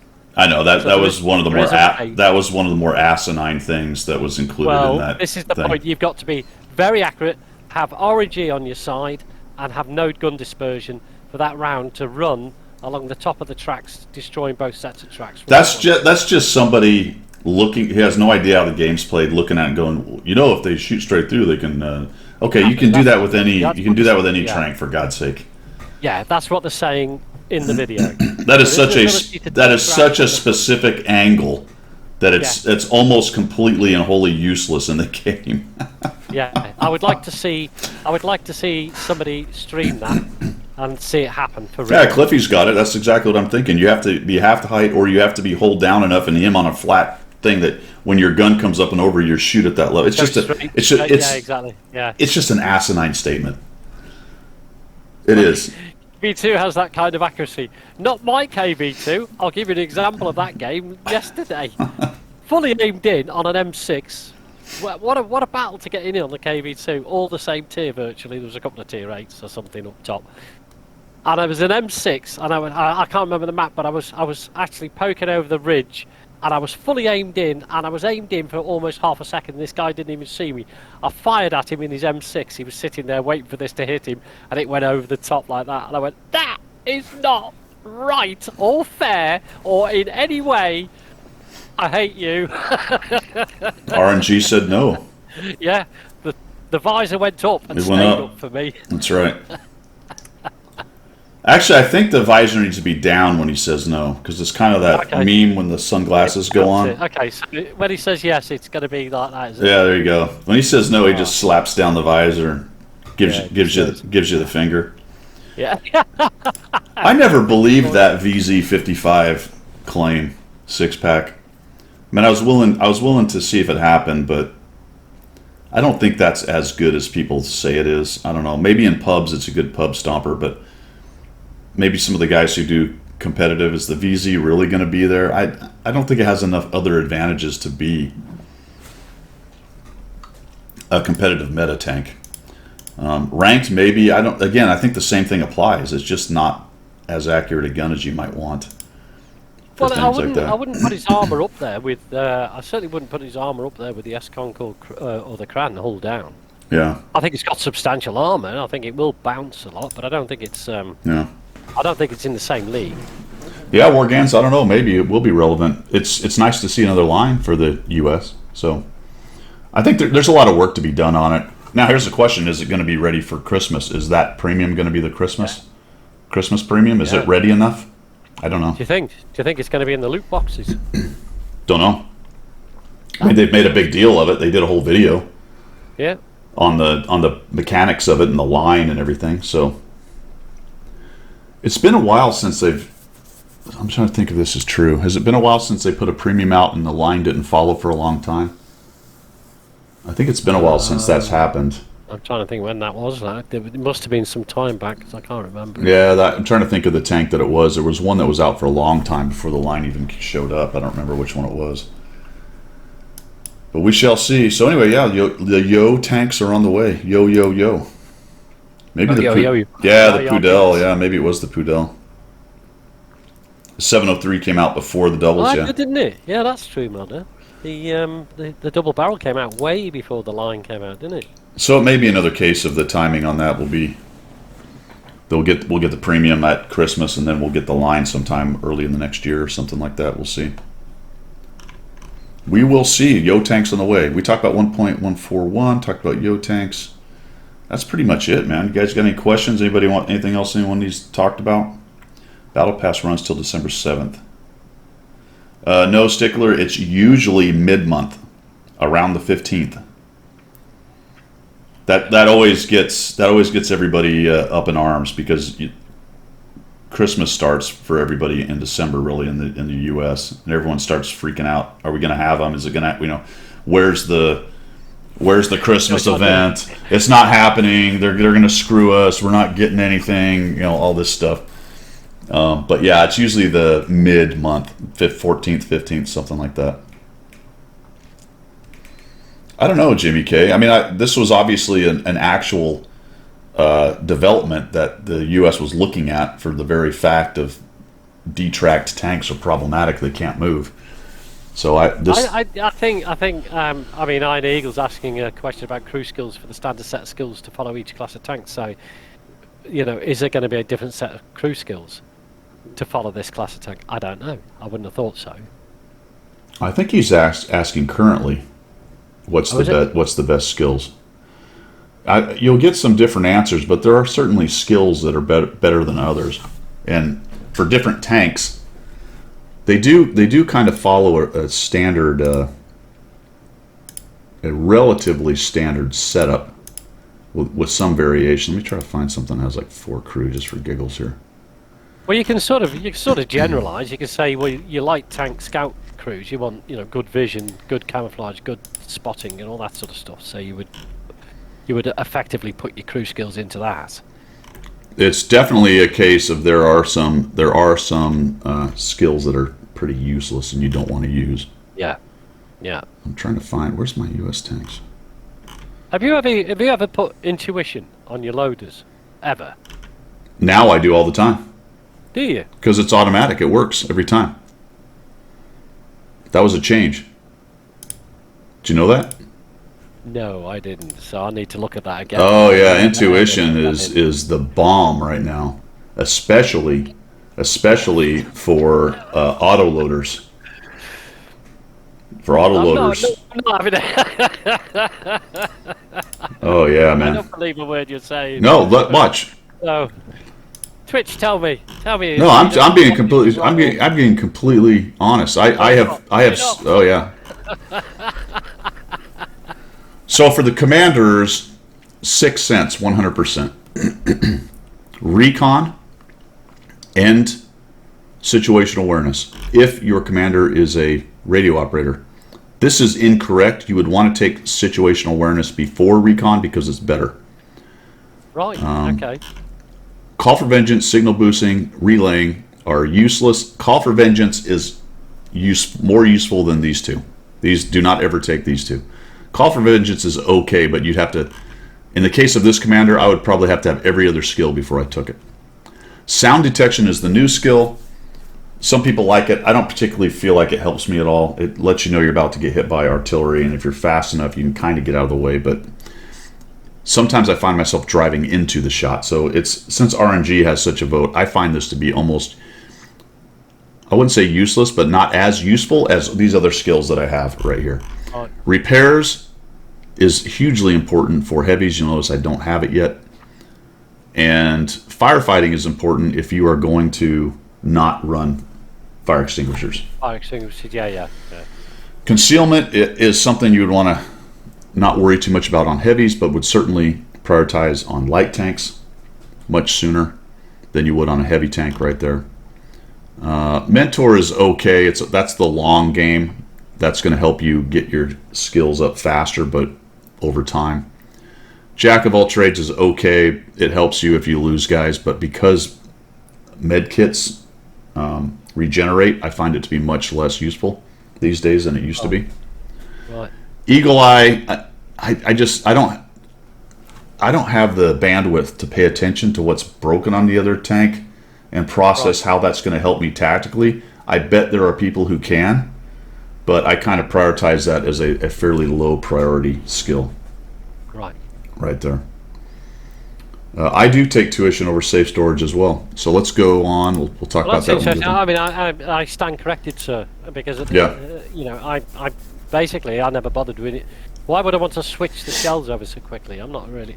But now I can see the advantages of that. If it happens immediately, yeah, absolutely. So for this gunner, Brothers in Arms, I didn't mention, but obviously there's 2 options for that.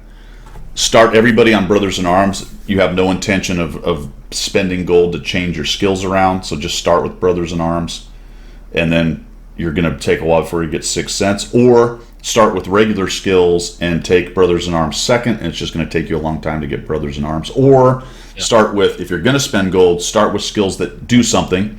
When they get to 100, switch them to Brothers in Arms. No, yeah, I've done that before. Or there's another option. Start with something, get 2 somethings that work, then spend the money, put Brothers in Arms in the first slot, and that way you have 6 cents also. So if you started with 6 cents, went through that and other things, other skills, then you went to your second skill, got something that worked, got 2 full skills of stuff that works, then you can spend the gold once, put your Brothers in Arms in the first slot, or second, doesn't really matter, just that you have it on everybody, and then takes 6 cents again on your commander, so you don't lose 6 cents. So there's lots of ways to do that. But there is another option. There is another option which I have done on a number of tanks, is not run 6 cents as a skill, but run it as a directive. So I can I can skill up the crews without worrying about 6 cents because I use it as a directive. So yeah, that'll help. So we've got snapshot, repairs. I don't know why I have concealment. Probably because this is a crew member from another tank. I would not recommend that on a heavy. I have no idea why I have that on there. Probably because it's I took her from another tank. I'd prioritize probably Deadeye before I did concealment on a heavy tank. Right. So anything that really helps you shoot. And then we've got the driver. Again, Brothers in Arms, smooth ride, repairs, clutch braking, which is really nice on heavies because they generally are sluggish in terms of hole movement, and clutch braking will make their holes move faster. That's always nice. And then I've got off-road driving. Oh, right on. Board Gams with the sub. Thank you so much, man. Much appreciated.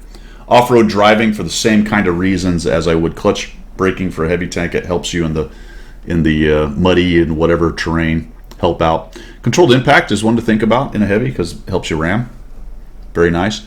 I don't take this one much, but it's not a bad one because it reduces the chance of an engine fire. Yeah. I do it for some of the Russian ones that are known to burn. Yeah. Yeah, but does off-road help more just because you're more often in the terrain? I don't know. I think the clutch braking is just overall. Or does off-road actually have a bonus otherwise? Reduces ground resistance when driving on soft and moderately soft. Lower ground skills, cumulative effects of additional grousers. Probably because there is a lot of terrain in the game that's soft or moderately soft, so you're more often in those situations would be my guess as to why he says off-road driving is better. Yeah, you're rarely on time. There's a point. I wonder, because driving through water also has an impact, doesn't it? You know, when it's not too deep to drown you, sort of thing. But you drive through water, that has an impact on your speed on certain maps. On another map, it has no impact. So I wonder whether that would also apply to. I think it's the depth of the water, or whether it's you're actually fording or it's just a puddle. Just a puddle. Yeah. I mean, I don't know. Yeah, some of it might just be visual stuff, and it may actually be progressive. The deeper it is, the slower it makes you. Goes. And you just don't notice the thin stuff because it doesn't really slow you that much, but it is slowing you. Right. Yeah, so I think his point on that, obviously, is you're more often on moderate and soft than you are on tarmac. So overall, off-road driving helps you more than clutch braking does. Clutch braking's nice also for TDs because you can move your... Yeah. So you can move your hole around. Yeah. And let's see what else we got here. The old loader. This is the discussion we're having. So I've actually got intuition on this. Safe storage, intuition. These are both good. Interesting. But I would definitely, as Cliffy says, I would take intuition first, then safe storage. Ammo racks are not that common. I mean, it sucks when it happens, but they're not that common. You will much more commonly be wanting to switch your ammo out.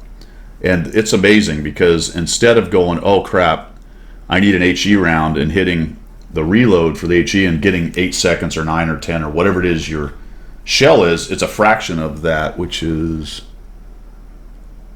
shell type ones. 2.5 for double barrel and magazines. The minimum time to change a shell is 1 second for cyclical. Right. That's the minimum time. It's a little more based on the total length, but it's 2-3 seconds as opposed to 8, 9, 10 seconds. That is a game changer, man. And for auto loaders, it's amazing because if you're running around with, I mean, say you go, I think I'm going to load up a magazine of HE because I'm hunting the Artie or what, just as an example.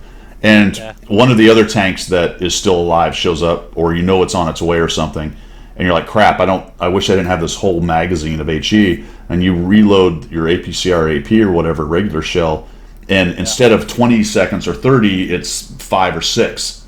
That is huge. Yeah, and I think now you've explained that, I think it may be a case of going in and perhaps using a bit of gold to retrain the loaders. That's what I've been doing, yeah.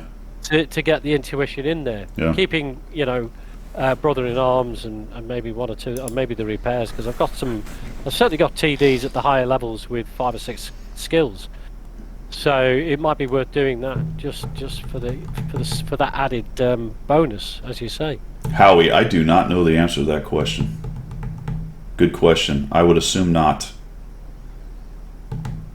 If you fire a shot out, that could be into. Because it's not going to. I mean, say you have a 4 shot and you took one. It's not going to reload you into 3 shots of the other one. I don't think. I think you're going to buy a whole new. Yeah, it says fully loaded. There you go. There you go. Now beware, because what I've run into with my Suma, because I don't have intuition on it, I have on occasion went, all right, I need that other type of shell, and hit the reload and went 30 seconds. Because I didn't have intuition on that tank. So if you get used to using that skill and you drive a tank that doesn't have it, be very careful.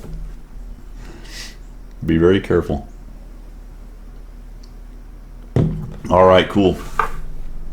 In answer to just going back a little bit, Guido, if you don't mind, to let me just find the guy. Nothing special. I don't stream, my friend, because, well, first of all, I don't have the equipment to do it, and I don't think I'll be buying the equipment. And secondly, I don't really have anything to stream about, unless you really want to hear some stories from way back yonder that don't mean anything, and it doesn't really interest anybody. I mean, I could probably do knitting or something as a stream. Now, Pilgrim does join me. Pilgrim does join me quite often on stream, so while he says he doesn't stream, he sort of does. He sort of does. Although we can't get him, we haven't been able to get him to turn his camera on while streaming. He'll do it here, but he won't do it while streaming. No. I might do now that the house general knows not to walk in on me. Well, my understanding is there's too many crumpet crumbs around his face.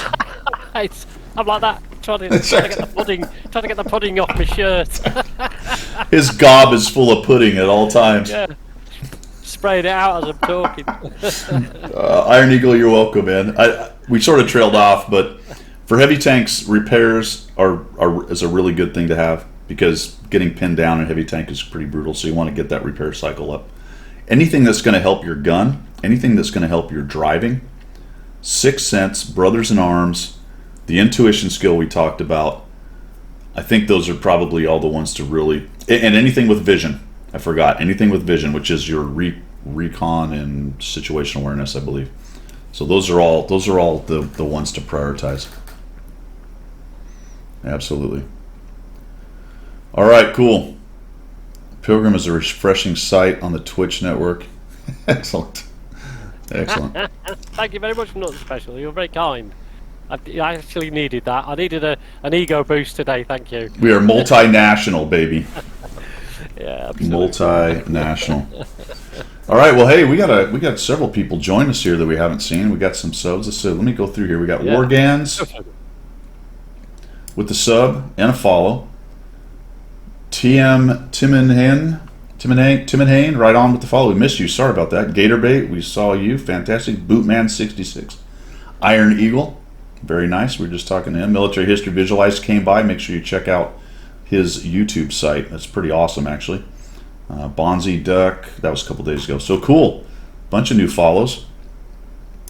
Couple subs. Really great to see all you guys. We do this every Sunday. Couple hours from 7 to 9 or so for all of us old folks to get up and drink some coffee and talk bollocks about World Tanks. And that's pretty much it. You got anything else for the people there, Pilgrim? Just answer Aussies. The Union flag, not the Union Jack, my friend. The Union flag will be on the door. Since I don't have to have the privacy view screen up, I had no way of hanging the Union flag up, but I've figured I can put it on the door and you can still see it. So, not next Sunday, because I won't be here next Sunday, because it's my granddaughter's birthday, so I'll be doing the granddad running around with pinata and all the rest of it thing next Sunday. But the following Sunday, if we stream Coffee Talk, I'll have the Union flag up, mate. The game is bollocks. Yeah, I'll have to suffer through this. You'll have to suffer through me next weekend. We won't have Pilgrim with us. If I get some time, I might be able to track down another CC. We had someone else. Cool. We had someone else join us. That might be a good deal. We'll try to find somebody else who might want to come by. You grabbed the Charlemagne, Howie. All right, there you go. Nicely done. So you ground through some ranked. Nicely played. Yeah. Yep. Okay, let's see. That's it, man. Cool. As I That's say, it. who won the competition? Can't remember now. Who was that? Wayne? Wayne won the competition, just for the heck of it. Whatever competition it was. How come my So Wayne, let me Guardians? know. How come my Guardians thing didn't work? Yeah, Guardian's shouting about the Union Jack and the Union flag. It Guardian. matters, Guardian. It matters. Try spelling it properly, it might work. There we go. Okay. There's Guardian stream. Somebody else was actually. Got it, Wayne. Who else was in here that streams? I missed. Oh, it was the chap that followed, and you didn't know it was him. No, not military history. It wasn't Guardians. It was. Oh, jeez. Not gonna find it, am I? Well, All right. I know. I missed somebody. I forgot about it. All right. Well, apologies. You know who you are. Try to. What the? Stop it. I have to scroll. All right. There we go. Yeah, if you had your mouse button, if you had the scroll button going the right way, it wouldn't be so difficult, would it? Well, let's not even get started with that. All right, guys, appreciate everybody coming by. Remember to go over and watch the Twitch stream for World of Tanks at TankFest Aquino so you can get the goodies out of that. Turn it on, walk away, hang out in the Guardian, whatever you're doing. That is it from the left side of the Atlantic.